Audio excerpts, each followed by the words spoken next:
All right, Rich Life podcasters, welcome. We wanted to talk about a concept that I think you hear a lot from different influencers out there, Jim Rohn, Tony Robbins, the Bible, right? Like these all kind of talk about what we're going to be talking about today.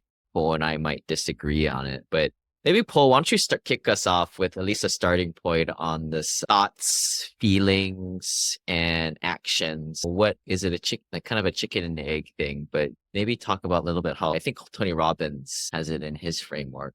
To dive right in, I think what Tony Robbins says about the power of words is that words ultimately shape your reality, right?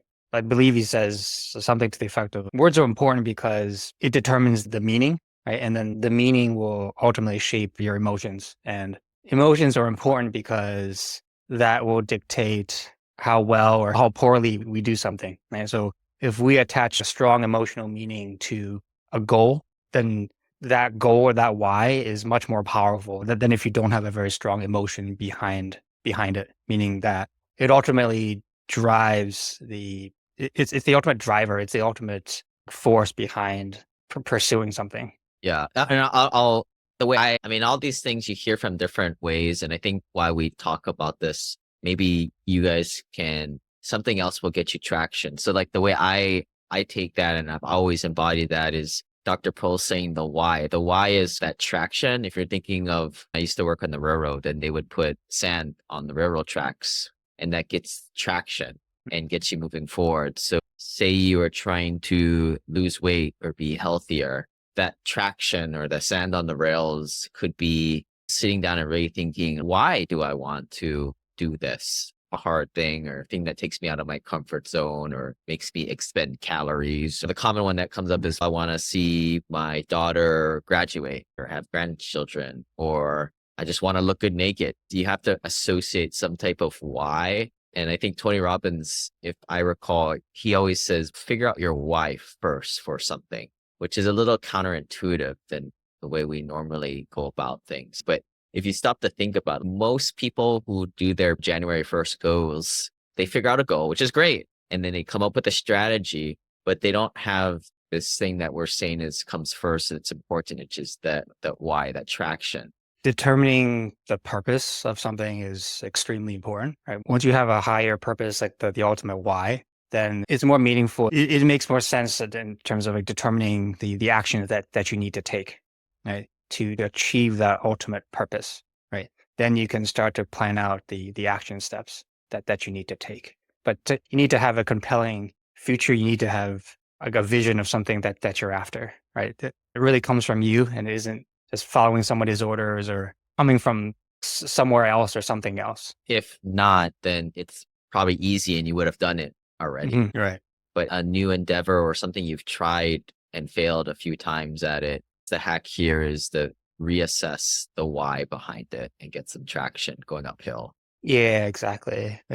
Recently, I was part of the Tony Robbins seminar, an event called RPM, Rapid Planning Method. One of the strategies he encourages is to write down and think of all the different key areas of your life. He calls these areas like categories of improvement, right? COIs. So these could be anything from being a spouse or being a great father to things on the professional end, being great at your work, being great at your company, whatever ventures you're after. But having the language to describe all these categories is also like extremely important, right? So instead of having, let's say, a category called like finances or investing or real estate investing or father, wife, spouse, he encourages folks to come up with a more powerful word to describe that role. So, for example, in the realm of instead of saying, okay, this is my fitness and health realm, you could assign a role to yourself like, with words that are meaningful to you. So, just an example, you could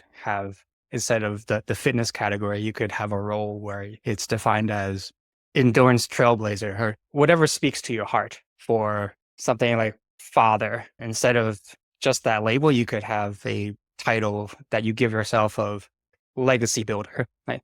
So something that speaks more deeply and more personally to your heart. So that's how you see your role. Is it like a set of nouns or adjectives, or is it more of a vision that he asks you to come up with? It's both. So The name of the role, it's usually a noun, right? That's just keep it something fun, but also powerful that speaks to you. Like only you know how powerful those words are. But then within each category, he has you write out essentially a mission statement. Why is it important, for example, to be a fitness trailblazer or like an endurance monster, right? If that's what you're calling yourself in the health and fitness realm, then you write out your why and your purpose, right? So again, it'll vary from person to person, but an example of a why in the fitness category could be so that you can give yourself energy to be the best you can be in all realms of life, right? To be around for your family and to be around for a very long time for all your other missions. Something to that extent to make you conscious of why you're doing something and then plan out your activities or things for the week. It makes you conscious of why are you doing all these things instead of them seeming like chores or responsibilities. It reminds you of, oh, okay, I'm going to the gym because my ultimate purpose is to increase my energy level and my vitality, to be there for my family, to be my best self in all these other realms of life. It grounds you back into your higher purpose.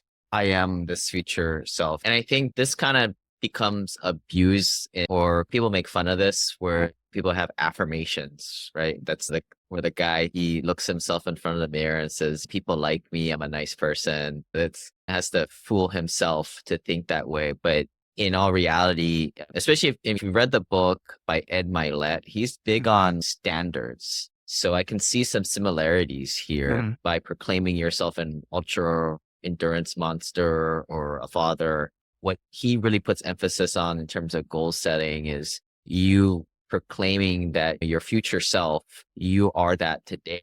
And that person has a certain set of standards that they follow. They do not eat the chocolate cake. They do not miss their Monday afternoon workout, right? There's Right. standards there. And that's what separates us from any goals. There's performance goals where you have to do something or you don't do something. And you're faced with these micro decisions, many of them. It's actually pretty straightforward.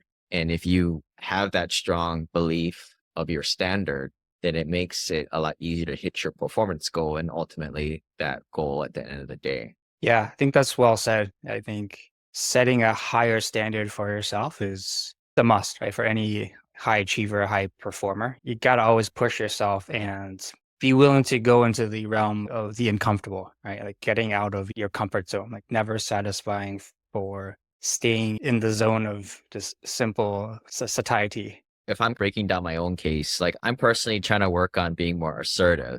Right now that I'm getting into my 40s, I've got some experience. I think I'm not like a young person anymore. So I need to have confidence in that. So I have a vision and I have this word, but I don't know exactly how that standard going to Mm, react to things when they come up.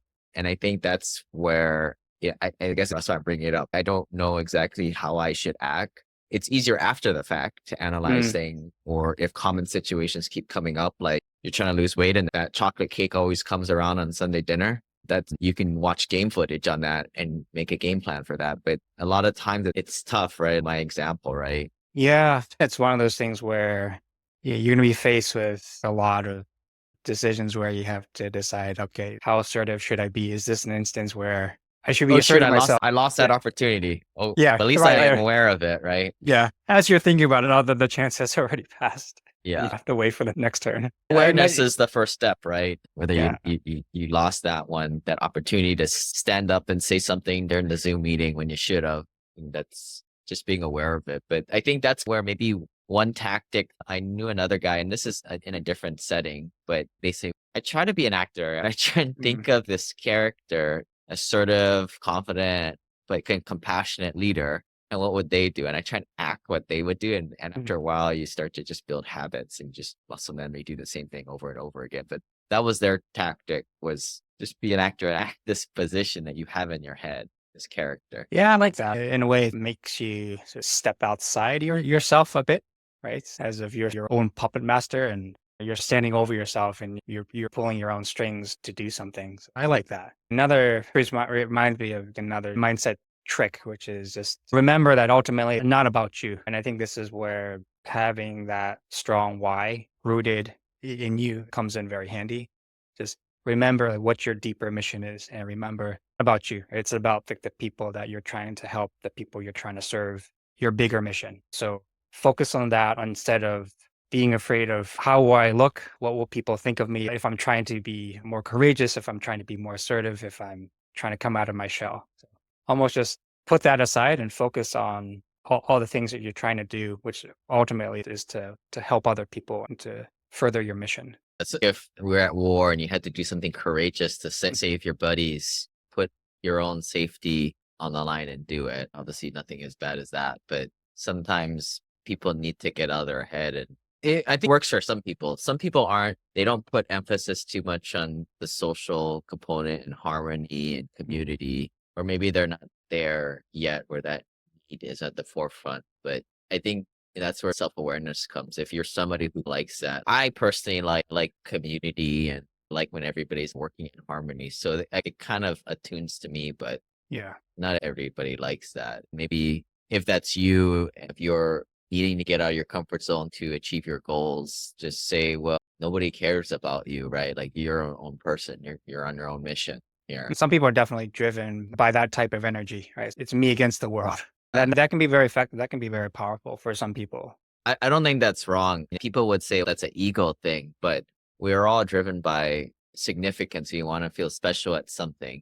And that's totally justified, I think. Yeah, it's one of the 6 major human needs. We all have that need in one form or another. Any other final thoughts on landing the plane on this one? I think ultimately, whatever endeavor and whatever in pursuit or whatever realm of life, I think just taking the time to figure out your why, right? Figuring out your ultimate purpose, right? Figuring out, am I in the driver's seat? Am I making the decisions in my own life, or am I letting somebody else drive? Am I living out my own dreams or somebody else's? Sometimes it's hard to sit down and think because it can reveal some uncomfortable truths. But I think taking the time to have those honest conversations with yourself is really important. Yeah, you could always reach out to a coach or a support group to talk about this with other people because I think it's a pretty common challenge that a lot of us face. And I think it's always good to hear about these same kind of tactics out there, but sometimes they'll contradict each other. They'll be in different orders.